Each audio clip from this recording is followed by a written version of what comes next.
নমস্কার, আমি Luna Banerjee, Bhiringi টিএড ইনস্টিটিউশনের political সায়েন্সের শিক্ষিকা। দ্য ই-পেপার ডিজিটাল চ্যানেলের লাস্ট মিনিট সাজেশন উচ্চ মাধ্যমিক 2024 অনুষ্ঠানে আমি রাষ্ট্রবিজ্ঞানের উপর তোমাদের কিছু সাজেশন দেব। শুরু করছি। স্টুডেন্টস, আমরা জানি যে আমাদের পলিটিক্যাল সায়েন্সের থিওরি পেপার 80 মার্কসের। এই 80 মার্কসের পেপারে আমাদের 40 মার্কস আছে এমসিকিউ প্লাস এসিকিউ, আর 40 মার্কস হচ্ছে descriptive type questions. Descriptive type questions এর মধ্যে আমাদেরকে 5টা ব্রড কোয়েশ্চেন্স লিখতে হবে, ইচ 8 মার্কস। তাহলে আমরা চ্যাপ্টার ওয়াইজ এই বছর তোমাদের যে যে কোয়েশ্চেন্স গুলো ইম্পর্টেন্ট, যার উপর তোমরা বেশি স্ট্রেস প্রোভাইড করবে, সেগুলো নিয়ে আমরা একটু আলোচনা করি। চ্যাপ্টার 1 হচ্ছে আন্তর্জাতিক সম্পর্ক বা ইন্টারন্যাশনাল রিলেশনস। এই চ্যাপ্টার থেকে তোমাদের যে কোয়েশ্চেন্স গুলো ভেরি ভেরি ইম্পর্টেন্ট, সেগুলো হলো আন্তর্জাতিক সম্পর্কের সংজ্ঞা দাও, আন্তর্জাতিক সম্পর্কের বিকাশের ধারা সংক্ষেপে আলোচনা করো, define international relations, discuss the evolution of international relation as a discipline. Next question হচ্ছে ইন্টারন্যাশনাল রিলেশন এবং ইন্টারন্যাশনাল পলিটিক্স এর মধ্যে কম্পারেটিভ আলোচনা, আন্তর্জাতিক সম্পর্ক এবং আন্তর্জাতিক রাজনীতির মধ্যে তুলনামূলক আলোচনা। এই কোয়েশ্চেনটা কিন্তু তোমাদের এবছর ভেরি ভেরি ইম্পর্টেন্ট। এটাকে তোমরা খুব ভালো করে প্রিপেয়ার করবে, এবং যখন এই আনসারটা তোমরা লিখবে তখন আন্তর্জাতিক সম্পর্ক কাকে বলে সেটা আগে ডিফাইন করবে, আন্তর্জাতিক রাজনীতি কাকে বলে সেটা লিখবে, তারপরে ওখান থেকে একটা তুলনামূলক আলোচনা করবে। পরের কোয়েশ্চেন যেটা তোমাদের এই বছর ভীষণ ইম্পর্টেন্ট, সেটা হলো বিশ্বায়ন কাকে বলে, বিশ্বায়নের প্রকৃতি, বিশ্বায়নের গুণ এবং ত্রুটি। Define globalization, discuss the nature, merits and demerits of globalization. এই কোয়েশ্চেনটা অন্যরকম ভাবেও আসতে পারে, সেটা হচ্ছে বিশ্বায়ন বলতে কি বোঝো, রাষ্ট্রের সার্বভৌমিকতার উপরে বিশ্বায়নের প্রভাব। What is globalization, impact of globalization on state sovereignty. এই দুটো কোয়েশ্চেনের মধ্যে একটা কোয়েশ্চেন তোমরা কিন্তু এবছর কমন পাচ্ছ। এই চ্যাপ্টার থেকে তোমরা আর একটা কোয়েশ্চেন যেটা করতে পারো, সেটা হলো বৈদেশিক নীতির উপর জাতীয় স্বার্থের প্রভাব আলোচনা করো, role of national interest in foreign policy. এই কোয়েশ্চেনটা তোমরা চেষ্টা করো একটু করে রাখা, ঠিক আছে? তাহলে ফার্স্ট চ্যাপ্টার থেকে আমরা এই কোয়েশ্চেন্স গুলো যদি করি, তাহলে এখান থেকে আমরা অবশ্যই একটা বা দুটো কোয়েশ্চেন কমন পাবোই। এবং এই কোয়েশ্চেন্স গুলোর মধ্যে যদি তোমরা আমাকে জিজ্ঞেস করো, তাহলে আমি বলবো বিশ্বায়ন এর উপর যে কোয়েশ্চেনটা তোমাদেরকে বললাম, সেটা তোমরা কিন্তু পরীক্ষায় অ্যাটেন্ড করবে, কারণ এই আনসারটা ভীষণ স্কোরিং। তাছাড়া আন্তর্জাতিক সম্পর্ক এবং আন্তর্জাতিক রাজনীতির মধ্যে তুলনামূলক আলোচনা, এই কোয়েশ্চেনটাও যদি আসে তোমরা অ্যাটেন্ড করতে পারো, কারণ এই আনসার গুলো কিন্তু খুব স্কোরিং হয়। নেক্সট দেখো, সেকেন্ড চ্যাপ্টার কোল্ড ওয়ার বা ঠান্ডা লড়াই, 3 নম্বর চ্যাপ্টার বৈদেশিক নীতি বা ফরেন পলিসি, 4 নম্বর চ্যাপ্টার সম্মিলিত জাতিপুঞ্জ বা ইউএনও। এই চ্যাপ্টার গুলো থেকে কিন্তু ব্রড মার্কস বা ব্রড কোয়েশ্চেন্স আসে না। সুতরাং তোমরা এই 3টে চ্যাপ্টার থেকে জেনারেলি এমসিকিউ এবং এসিকিউ বেশি করে করবে, কারণ এখানে প্রচুর এমসিকিউ এবং এসিকিউ কোয়েশ্চেন্স আসে এই চ্যাপ্টার গুলো থেকে। ওকে, পঞ্চম চ্যাপ্টার যেটা, সেটা হচ্ছে কয়েকটি প্রধান রাজনৈতিক তত্ত্ব বা মেজর পলিটিক্যাল ডক্ট্রিনস। এখান থেকে যে চ্যাপ্টার গুলো তোমাদের এবছর যে কোয়েশ্চেন্স গুলো তোমাদের এবছর ইম্পর্টেন্ট, সেগুলো হলো, প্রথমে বলে রাখি মার্ক্সবাদ। মার্ক্সবাদের কি কোয়েশ্চেন আসতে পারে, মার্ক্সবাদের মৌলিক তত্ত্বগুলি সংক্ষেপে আলোচনা করো, discuss the basic tenets of Marxism. কোনগুলো এখানে ইম্পর্টেন্ট, অবশ্যই দ্বন্দ্বমূলক বস্তুবাদ, ঐতিহাসিক বস্তুবাদ, মার্ক্সের রাষ্ট্রতত্ত্ব, শ্রেণী এবং শ্রেণী সংগ্রাম, উদ্ভিদ মূল্যের তত্ত্ব এবং বিপ্লবের তত্ত্ব। এই প্রত্যেকটা থিওরিকে তোমরা কম্প্যাক্ট করে একটা আনসারের মধ্যে লেখার চেষ্টা করবে। বেসিক টেনেটস অফ মার্কসিজমের মধ্যে যেগুলো আসে, সেটা হচ্ছে dialectical materialism, historical materialism, theory of class and class struggle, theory of state, theory of surplus value and theory of revolution. এইগুলোকে নিয়ে কিন্তু তোমাদের মার্কসিজমের বেসিক টেনেটস, এইগুলোকে একটা আনসারের মধ্যে কম্প্যাক্ট করে লেখার চেষ্টা করবে। এই কোয়েশ্চেনটা আবার একটু আলাদা রকম ভাবেও আসতে পারে, সেটা হলো ডিসকাস হিস্টোরিক্যাল মেটেরিয়ালিজম অথবা দ্বন্দ্বমূলক বস্তুবাদ তত্ত্বটি বিস্তারিতভাবে আলোচনা করো। তো তোমরা যদি মার্কসের মৌলিক তত্ত্বগুলো ঠিক মতো করে লিখে রাখো তাহলে ওখান থেকে কিন্তু তোমার এই আনসারটা চলে আসবে। আলাদা করে লেখার বা আলাদা করে এটাকে প্রিপেয়ার করার দরকার নেই। মেন আনসারটা বা মার্কসিজমের যে মৌলিক তত্ত্ব আনসার যেটা লিখছো সেখানে দ্বন্দ্বমূলক বস্তুবাদ এবং মার্কসের রাষ্ট্রতত্ত্ব কনসেপ্টটা এমন ভাবে প্রিপেয়ার করবে যাতে এই আনসারগুলো সেপারেটলি এলেও তোমরা অ্যাটেম্প করতে পারো। এই চ্যাপ্টার থেকে আর একটা যেটা ইম্পর্টেন্ট কোয়েশ্চেন সেটা হচ্ছে গান্ধী রাজনৈতিক চিন্তার মূল ধারা বা মূল বৈশিষ্ট্যগুলো আলোচনা করো। Discuss the basic concepts of Gandhian philosophy. কোন কনসেপ্টগুলো ইম্পর্টেন্ট? অবশ্যই গান্ধীর অহিংসা নীতি, গান্ধী সত্যগ্রহ।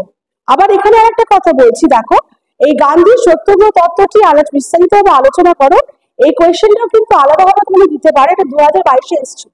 সুতরাং তোমাদের ইয়ারে কিন্তু এটা ভেরি ইম্পর্টেন্ট কোয়েশ্চেন, এটাকে খুব সুন্দরভাবে প্রিসাইজলি লেখার চেষ্টা করবে। নেক্সট যে চ্যাপ্টারটা নিয়ে আমরা আলোচনা করব সেটা হচ্ছে সরকারের বিভিন্ন রূপ বা অর্গানস অফ গভর্নমেন্ট। এই চ্যাপ্টার থেকে কোন কোন কোয়েশ্চেন ছিল তোমাদের ইয়ারে ভেরি ইম্পর্টেন্ট? প্রথমেই বলবো ক্ষমতা স্বতন্ত্রীকরণ নীতি বলতে কি বুঝি। ক্ষমতা স্বতন্ত্রীকরণ নীতির পক্ষে বিপক্ষে যুক্তি। What do you mean by separation of power? Arguments for and against separation of power. এই কোয়েশ্চেনটা তোমাদের ইয়ারে very very important question. Next question যেটা সেটা হচ্ছে দ্বিকক্ষ আইনসভার পক্ষে বিপক্ষে যুক্তি দাও। Give arguments for and against bicameral legislature. আর একটা কোয়েশ্চেন এখান থেকে যেটা করতে পারো সেটা হচ্ছে আধুনিক রাষ্ট্রীয় শাসন বিভাগের কার্যাবলী আলোচনা করো। Discuss the functions of executive in modern state. এই তিনটে কোয়েশ্চেন যদি তোমরা এই চ্যাপ্টার থেকে করো তাহলে আশা করি এই চ্যাপ্টার থেকে তোমরা কোয়েশ্চেন কমন পাবে। তাছাড়া আর একটা কোয়েশ্চেন এখান থেকে যদি করো তাহলে তোমাদের জন্য একটু সুবিধা হবে, সেটা হচ্ছে বিচার বিভাগের স্বাধীনতা কিভাবে রক্ষা করা যায়, how independence of judiciary be maintained. এই কোয়েশ্চেনটা করে রাখলে তোমাদের জন্য একটু ভালো হয়। 7th চ্যাপ্টার যেটা আমাদের সেটা হচ্ছে ভারতের শাসন বিভাগ, এক্সিকিউটিভ ইন ইন্ডিয়া। এখান থেকে যে কোয়েশ্চেন্স গুলো তোমরা করবে পরীক্ষার জন্য সেগুলো হলো ভারতের প্রধানমন্ত্রীর ক্ষমতা ও কার্যাবলী বিশ্লেষণ করো। Discuss the power and functions of the Indian prime minister. আর একটা কোয়েশ্চেন যেটা ইম্পর্টেন্ট সেটা হচ্ছে discuss the power, function and position of governor of a state. ভারতের অঙ্গরাজ্যের রাজ্যপালের ক্ষমতা, কার্যাবলী, পদমর্যাদা। এখানে বিশেষভাবে উল্লেখযোগ্য যেটা সেটা হচ্ছে রাজ্যপালের স্বেচ্ছাধীন ক্ষমতা বা ডিসক্রিশনারি পাওয়ার। এটার উপরে কিন্তু তোমরা একটু বেশি জোর দেবে, কারণ এটা আবার আলাদা করেও আসতে পারে। ওকে, এখান থেকে আর অন্য কোয়েশ্চেন করার দরকার নেই। যদি করতে চাও তাহলে একটা কোয়েশ্চেন করতে পারো, সেটা হচ্ছে ভারতের ক্যাবিনেটের ক্ষমতা ও কার্যাবলী, powers and functions of the cabinet. Next যে চ্যাপ্টারটা নিয়ে আমরা আলোচনা করব সেটা হচ্ছে ভারতের আইন বিভাগ বা লেজিসলেচার ইন ইন্ডিয়া। এখান থেকে কোন কোয়েশ্চেনগুলো তোমাদের এবছর পরীক্ষার জন্য ইম্পর্টেন্ট সেগুলো হলো লোকসভার অধ্যক্ষের ক্ষমতা ও কার্যাবলী। Discuss the power and function of the speaker of Lok Sabha. Next যেটা ভেরি ভেরি ইম্পর্টেন্ট, এটা আসবেই পরীক্ষায়, সেটা হলো ভারতের পার্লামেন্টের উভয় পক্ষের সম্পর্ক আলোচনা করো। Discuss the relation between the to house of Indian parliament. কোন দুটো হাউস? অবশ্যই লোকসভা এবং রাজ্যসভা। লোকসভা এবং রাজ্যসভা দুটি পক্ষের সম্পর্ক তোমাদেরকে এখানে তুলে ধরতে হবে। কিভাবে আনসারটা লিখবে? যে যে জায়গাগুলোতে দুটো হাউস কমন পাওয়ার শেয়ার করে সেটা ফার্স্টে লিখবে। কোন কোন জায়গাগুলোতে লোকসভার পাওয়ার রাজ্যসভা থেকে বেশি সেটা লিখবে, এবং কোন কোন জায়গায় রাজ্যসভার লোকসভা থেকে ক্ষমতা বেশি সেটা লিখবে। তবে তোমার আনসারটা কম্প্যাক্ট হবে। এই আনসারটা যদি তোমরা প্রিপেয়ার করো এখান থেকে কিন্তু তোমরা দুটো আনসার পরীক্ষা এলেও লিখতে পারবে। সেটা হচ্ছে কি, যদি ধরো আসে লোকসভার ক্ষমতা কার্যাবলী লেখো, এই আনসার থেকে কিন্তু তোমার এই আনসারটা বেরিয়ে যাবে। অথবা রাজ্যসভার ক্ষমতা কার্যাবলী লেখো, তাহলে এই একটা আনসার যদি তোমরা প্রিপেয়ার করো এখান থেকে কিন্তু তোমরা বাকি দুটো আনসারও খুব সুন্দরভাবে হয়ে যাবে। ঠিক আছে? আর একটা কোয়েশ্চেন যেটা তোমরা এখান থেকে করতে পারো সেটা হচ্ছে ভারতীয় সংসদীয় কার্যপদ্ধতির গুরুত্বপূর্ণ দিক আলোচনা করো। Discuss the procedures of Indian parliament. এখানে মানে যেগুলো যে প্রসিডিউরস নিয়ে তোমরা আলোচনা করবে সেগুলো হচ্ছে অবশ্যই 0 আওয়ার, নো কনফিডেন্স মোশন, অনাস্থা প্রস্তাব, কাট মোশন বা ছাঁটাই প্রস্তাব, অ্যাডজার্নমেন্ট মোশন মুলতাবি প্রস্তাব এবং দৃষ্টি আকর্ষণী প্রস্তাব বা কল ইন অ্যাটেনশন মোশন, এইগুলোকে নিয়ে কিন্তু তোমাদের এই আনসারটা তোমাদেরকে লিখতে হবে। নেক্সট যে চ্যাপ্টারটা নিয়ে আমরা আলোচনা করব সেটা হলো জুডিশিয়ারি ইন ইন্ডিয়া বা ভারতের বিচার ব্যবস্থা। এখান থেকে যে কোয়েশ্চেন্স গুলো তোমরা করবে সেটা হচ্ছে ভারতের অঙ্গরাজ্যের হাইকোর্টের ক্ষমতা ও কার্যাবলী আলোচনা করো। Discuss the composition, power and functions of high court of a state. Next question হচ্ছে ক্রেতা সুরক্ষা আদালতের উপর টিকা লেখো। Discuss write a short note on consumer court in India. আর একটা কোয়েশ্চেন যেটা তোমাদের এবছর ভীষণ ইম্পর্টেন্ট সেটা হচ্ছে লোক আদালতের গঠন ও কার্যাবলী আলোচনা করো। Discuss the composition, power and functions of লোক আদালত। লাস্ট চ্যাপ্টারটা স্বায়ত্তশাসন ব্যবস্থা বা লোকাল সেলফ গভর্নমেন্ট, এখান থেকেও তোমাদের বলে রাখি এখান থেকে কিন্তু তোমাদের ডট কোয়েশ্চেন্স আসে না। এই চ্যাপ্টারে তোমাদের শর্ট কোয়েশ্চেন্স এর জন্য মানে এমসিকিউ এবং এসিকিউর জন্য ভেরি ভেরি ইম্পর্টেন্ট। তাহলে এই হলো আমাদের ডেসক্রিপটিভ টাইপ কোয়েশ্চেন্স। তোমাদেরকে 5টা কোয়েশ্চেন লিখতে হবে, ইচ ক্যারিং 8 মার্কস।